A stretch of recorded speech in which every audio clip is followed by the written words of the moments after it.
What's up guys, welcome back to our video. In this video, I'll be showing you how to set a stop loss on Pocket Option. So you might be wondering, how do you set up stop loss here on your Pocket Option account? Well, there are a few things here that we need to know and we need to understand.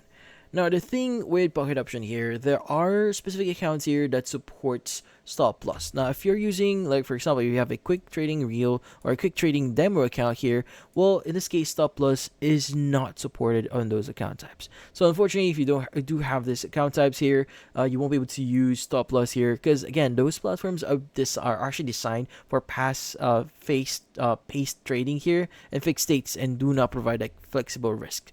But in this case, if you have a different account besides the trading reel trading demo here, well, in this case, stop loss should be available too. Now, how do you set it up? So usually, this is directly from Pocket Option here. So what you need to do is you first need to select your asset here. So open up the trading platform, which is specifically Pocket Option here, and just choose the financial instrument.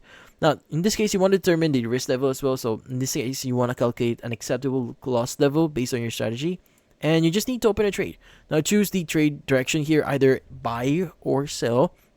Now, from then on, just set your stop loss here. Now, define the price level at which trade will automatically close here, and also confirm your settings here once you're done. So ensure the parameters align with your strategy here. But yeah, so those are the simple things that in order for you to set up your stop loss here. But in this case, that's about it. So if you found this video helpful, don't forget to leave a like or maybe subscribe to our channel. Thank you for watching.